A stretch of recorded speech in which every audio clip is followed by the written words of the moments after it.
warahmatullahi wabarakatuh. Perkenalkan, nama saya Nadia Putri Dwi Andaya, NIM 1931501014. Video ini untuk memenuhi penilaian UTS saya, mata kuliah Manajemen Strategik kelas FA, dosen Dr. Muhammad Mabrur Taufik, SAG, SEMM, mengenai materi bab 3 nih, yaitu lingkungan eksternal perusahaan, analisis industri dan pesaing.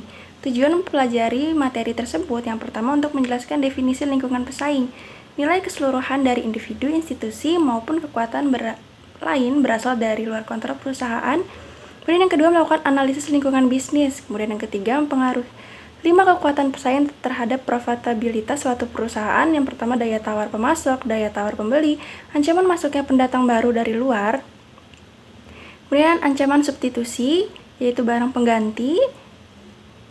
Kemudian ada yang terakhir, ada intensitas persaingan antara perusahaan yang telah ada di pasar. Kemudian yang keempat, menguraikan klaster dan konsep persaingan terkini. Peta ekonomi dunia saat ini didominasi oleh klaster-klaster, yaitu konsentrasi geografis dari perusahaan dan institusi.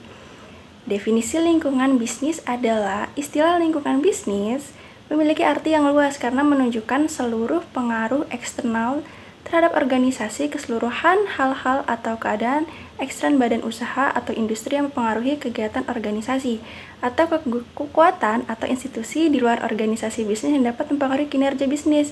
Menurut Wilson 1992, ada 3 konsep. Yang pertama, fakta objektif, realitas yang diukur dan didefinisikan. Dan yang kedua, fakta subjektif, merupakan karakteristik khusus tergantung dari interpretasi dan persepsi individu. Dan yang ketiga, pembagian antara organisasi dan lingkungan tidak jelas, dan lingkungan tercipta didefinisikan oleh individu.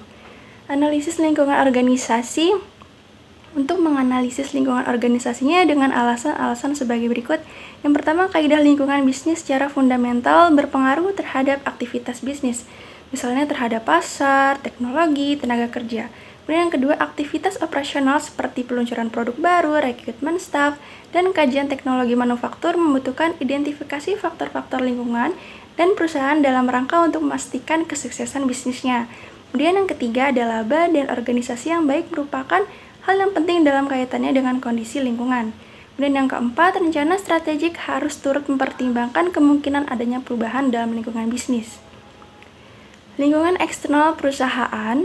Lingkungan eksternal perusahaan adalah semua elemen di luar organisasi yang relevan untuk operasi. Unsur-unsur di luar organisasi sulit dikendalikan, namun dipengaruh terhadap organisasi. Yang pertama, ada lingkungan umum meliputi sosial budaya, hukum, ekonomi, politik, dan teknologi.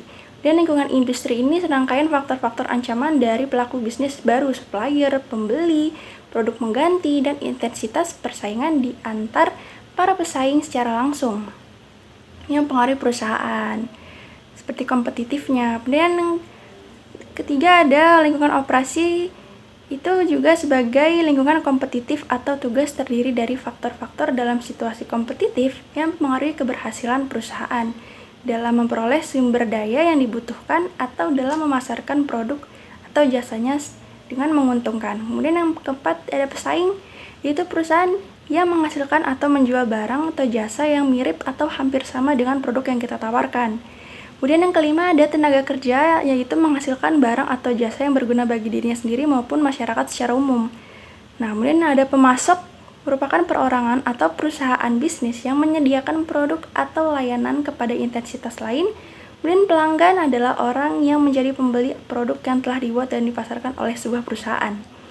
Kemudian ada kreditur, adalah pihak yang memiliki tagihan kepada pihak lain atas properti atau jasanya yang diberikan, yang telah dijanjikan. Kemudian ini bahas kekuatan lingkungan, itu sebelumnya ada PES, politik, ekonomi, sosial, dan teknologi menjadi LIPC, ditambah legal, ekologikal, dan kompetitif. Yang pertama, ada ekonomi. Dalam sektor ekonomi, informasi yang diperlukan adalah berhubungan dengan kecenderungan dalam pendapatan nasional, inflasi, tingkat pengangguran, gaji, devaluasi, tingkat pendapatan masyarakat, dan tidak ketinggalan faktor-faktor yang berhubungan dengan pemasaran produk dan dari organisasi. Kemudian ada faktor sosial. Faktor-faktor sosial yang mempengaruhi suatu perusahaan mencakup keyakinan nilai, sikap, opini yang berkembang, dan gaya hidup orang-orang di lingkungan tempat perusahaan beroperasi. Faktor-faktor ini biasanya dikembangkan dari kondisi kultural, ekologis, pendidikan, dan etnis. Kemudian yang ketiga ada politik dan hukum, keluhan-keluhan yang dilontarkan melalui berbagai seminar dan media massa, media sosial tentang adanya lembaga-lembaga publik dan non-profit yang kurang kompeten.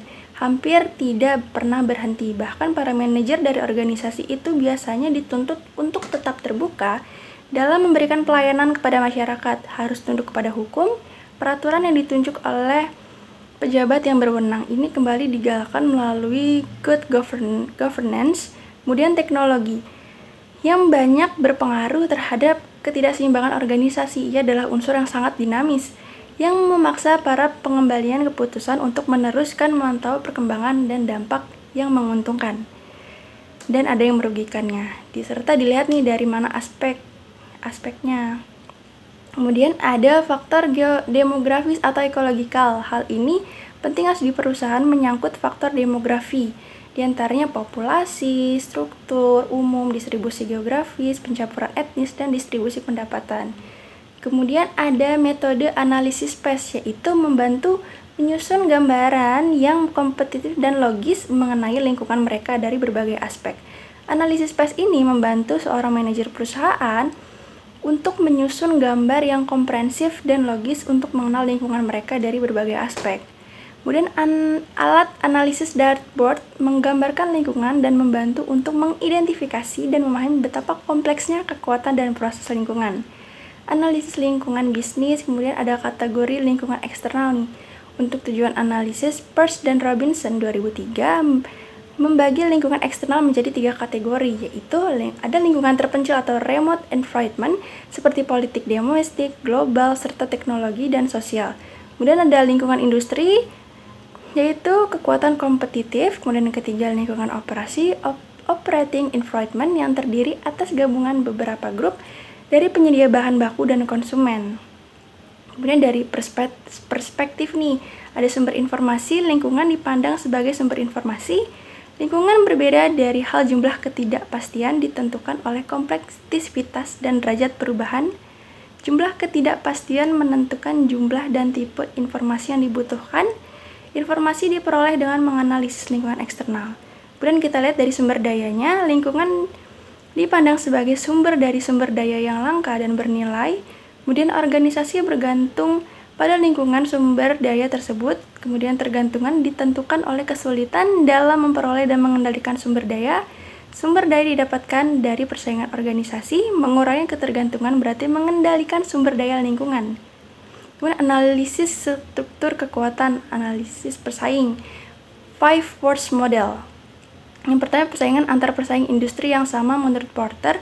Persaingan antar industri ini yang sama, ini yang disebut sentral kekuatan pesaing. Misalnya dalam industri minuman nih, Coca-Cola bersaing dengan Pepsi, teh, botol sosro. Dalam industri telepon seluler, Nokia bersaing dengan Samsung, Sony. Kemudian intensitas persaingan ini tergantung pada beberapa faktor berikut ini. Pertumbuhan industri, biaya tetap, dan biaya penyimpanan, depresiasi produk, identitas merek, dan biaya pengalihan ke barang lain. Kemudian yang kedua, ancaman masuknya pendatang baru sebuah perusahaan tertarik untuk terjun ke dalam suatu industri tersebut menawarkan keuntungan atau return yang tinggi. Masuknya Lion Air dalam industri maskapai penerbangan Indonesia mengguncang dominasi Garuda Indonesia, sekaligus mengundang para pendatang baru Adam Air, Batavia Air, Air Asia untuk masuki industri yang sama. Kemudian yang ketiga, ancaman barang substitusi merupakan barang atau jasa yang dapat menggantikan produk sejenisnya. Misalnya kartu American Express dapat digantikan travel checkbook, kemudian kartu kredit. Lebih jauh, ancaman barang substitusi dijelaskan faktor-faktor berikut. Harga relatif dalam kinerja barang substitusi, biaya pengalihan ke produk lain, switch cost, kecenderungan pembeli mensubstitusi, buyer prospective to substitusi, daya tawar pembeli konsumen. Setidaknya ada beberapa faktor yang dapat meningkatkan kekuatan tawar-menawar pembeli, pangsa pembeli yang besar, kemudian biaya pengalihan ke produk lain yang relatif kecil, banyaknya produk substitusi, kemudian sehingga mau tidak mau pembeli hanya mempunyai satu pilihan produk. Kemudian daya tawar penyediaan input atau pemasok yaitu mempunyai daya tawar yang tinggi bila perusahaan tersebut menjadi satu-satunya penyedia bahan baku bagi perusahaan lain yang membutuhkan inputnya. Artinya, penyedia input memonopoli harga maupun kuantitas barang. Berikut ini adalah beberapa faktor yang mempengaruhi kuat tidaknya kekuatan tawar-menawar penyedia pemasok. Industri pemasok didominasi hanya oleh sedikit perusahaan. Produk pemasok hanya memiliki sedikit pengganti barang substitusi. Pembeli bukan merupakan pelanggan yang penting bagi pembeli. Kemudian produk pemasok didiversiasikan. Nah, kemudian ada klaster nih. Definisi klaster adalah konsentrasi geografis dari sektor-sektor manufaktur yang sama yang muncul kemudian dari jaringan network yang disebut sebagai kawasan industri distrik. Klaster kompetisi global, pengaruh klaster terhadap kompetisi global. Peningkatan produktivitas perusahaan-perusahaan dalam wilayah tertentu. Klaster mendorong arah langkah inovasi. Klaster menciptakan stimulus untuk penciptaan formasi bentuk bisnis baru pada giliran akan memperkuat klaster itu sendiri. Dengan berkembangnya berbagai ilmu pengetahuan, termasuk teknologi informasi yang maju, begitu pesatnya.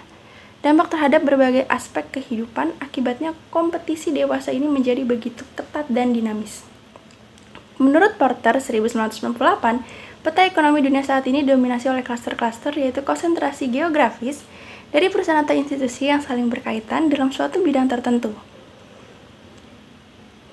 Kemudian, misalnya klaster California Wine di Amerika Serikat, intensitas pendukung yang ekstensif meliputi pemasok stok anggur, pelengkapan irigasi, panen, teknologi irigasi, proses institusi pendidikan, penelitian, perdagangan, sampai klaster turisme dan klaster makanan.